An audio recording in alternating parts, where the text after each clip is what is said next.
Today we're going to learn how to do a lot of different problems. The first one is how to simplify radical expressions. Here we have the cubed root of 64 times 125 times x squared. The first thing you want to do is to break everything out into its simplest factors. 64 in its simplest factors is 2 to the 6th. 125 in its simplest factors is 5 to the 3rd. So here in step 3 we have everything broken down. The cubed root of 2 to the 6th times 5 to the 3rd times x squared. The next thing you want to do is to break out all the perfect cubes that you have. The cubed root of 2 to the 6th is 2 to the 2nd, which is 2 squared. You just pull that out outside the radical.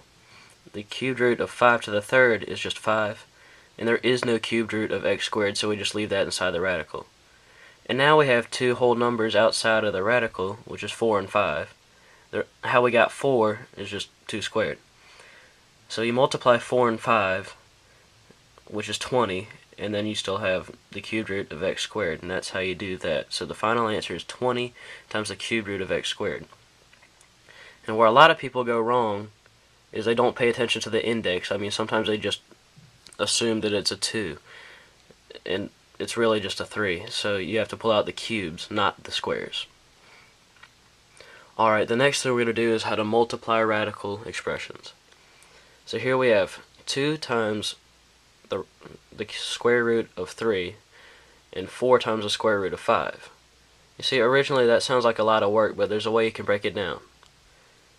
You would multiply the numbers outside of the radical to get 2 times 4, which is 8, and then you just multiply the numbers inside of the radical, which are the radicands. 3 times 5, which is 15, so you have 8 times the square root of 15.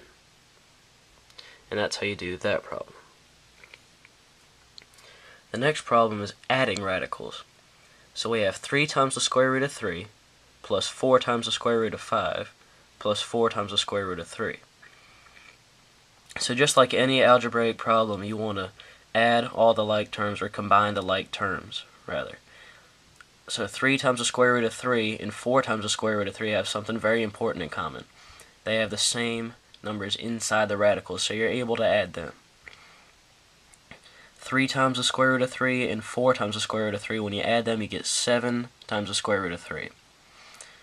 And pay attention, 4 times the square root of 5, you might think you could just add them and get 11 times the square root of 8, but you can't.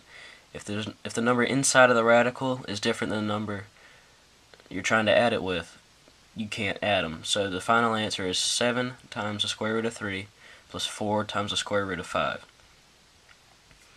Alright, the next thing we're going to do is how to change a radical expression to an expression with a fraction. Here we have the 5th root of 8 squared. The number inside of the radical is going to end up being, which is your index, the number inside of your radical is going to end up being your numerator, and your index is going to end up being your denominator. So your index is 5, and your exponent is 2. So this is going to end up being 8 to the 2/5 power. The next thing we're going to learn how to do, and the final thing we're going to have to learn how to do, is how to solve equations with exponential expressions. Here we have 2 raised to the x plus 3 power equals 4. And right off the bat, this looks pretty complicated, but it's going to end up not being so complicated. The first thing you want to do is ask yourself, 2 to what power equals 4? And as many people may know, 2 squared, or 2 to the 2nd power, equals 4. So the next thing you're going to want to think about is how to get x plus 3, and how you're going to want to make that equal 2. If you put any positive number, it's going to be 3 or greater, so that's not going to work. If you do 3 plus 0, that's not going to work. So try negative 1. Negative 1 plus 3 equals 2, which is the same as 3 minus 1.